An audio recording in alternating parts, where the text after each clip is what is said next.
Hey everybody, and welcome to another segment of AstrologyAnswers.com's weekly forecast. My name is Terence. The week begins on Monday, September the 25th, 2023. Overall, there's some really good favorable transits, giving a more upbeat week. Plus, at the end of the week on Friday will be a full moon in fiery Aries, bringing a lot of things that have been hidden or unresolved to the surface. But let's begin with Monday, the 25th.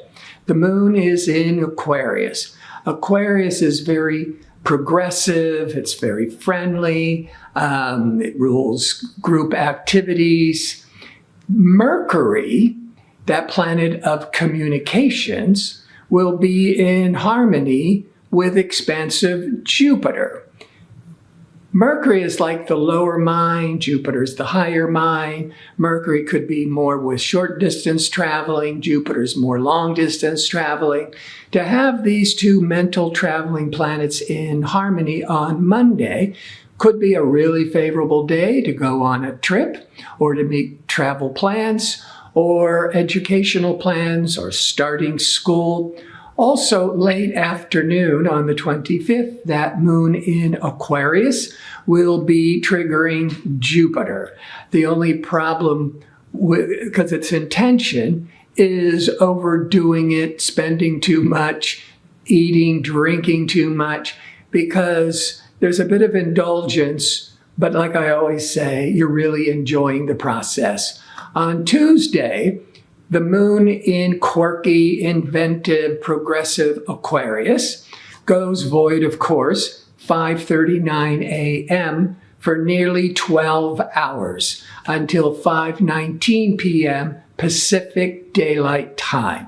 As I always mention, the moon goes through each sign every 2.5 days, but when the moon is no longer making aspects to other planets until it changes signs, that period is called void of course.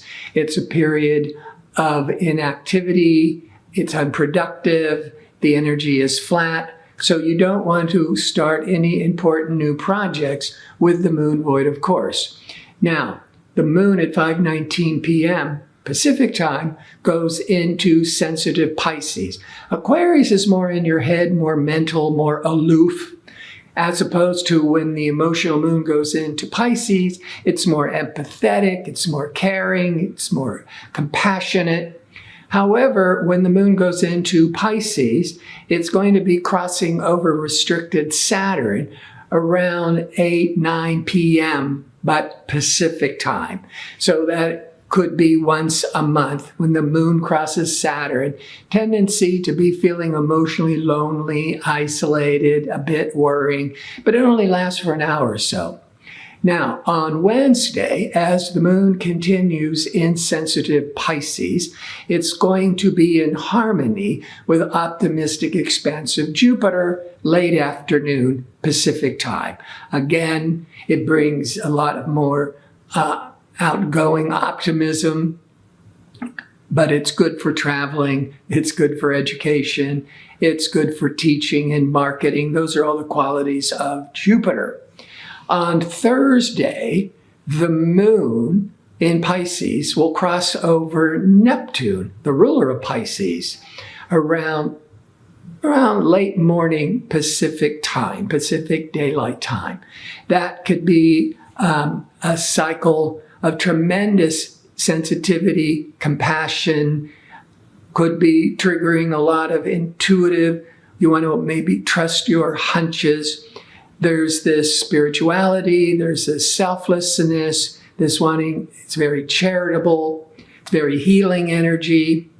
Early afternoon, around 2 p.m. Pacific time, now the moon's in harmony with Pluto. Well, Pluto rules the underworld, going very deep. But the moon, the emotional planet, is in harmony with the Pluto.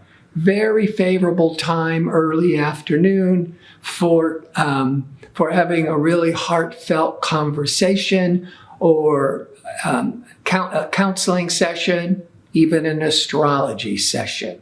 Then at 1:38 p.m. Pacific time on Thursday, the moon goes void, of course, once again. It's only about 4 hours till 5:18 p.m. So it's a time, stick to your routine, just rest, don't introduce anything new.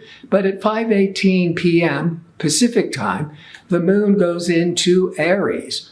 This is so different tone from Pisces. Pisces is more internalized, more sensitive, more empathetic. You go into Aries, and Aries is off to the races. Let's initiate new projects. Let's go on an adventure. It's more ego-oriented, whereas that Pisces is more selfless.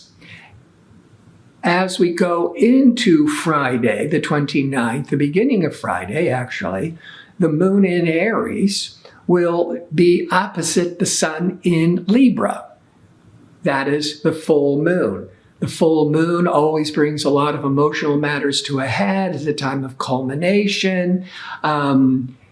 This one, the moon in Aries, Aries represents the individual, the ego, versus cooperation and harmony with others, the sun in Libra. So it's how to own your power without being self-absorbed and find some balance.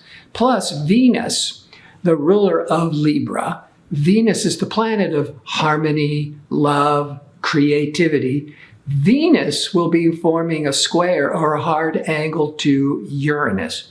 If you're in a relationship and with that full moon, there could be some unexpected upsets, could be some secrets being revealed.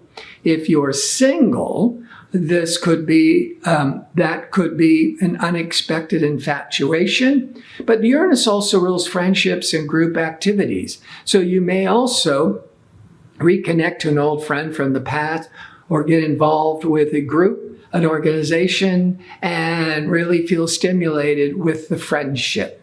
Saturday, the Mercury, communication Mercury, will be in harmony, called a trine to Uranus. Mercury, Uranus, you're being very inventive, thinking out of the box, more open to technology, trying new things, very inventive, triggering a lot of favorable, original thinking.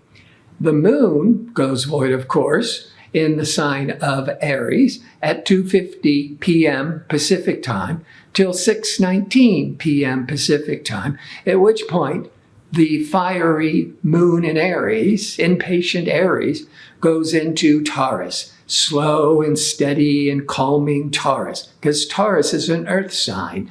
Aries is a fire sign. So by around 9 p.m. Pacific time, as the moon has now gone into more grounding, sensible Taurus, it's going to be favorable with Capricorn. Capricorn is about business and structures and discipline and responsibilities. All the more positive aspects of Saturn are triggered with these positive energies. So it's a Saturday night.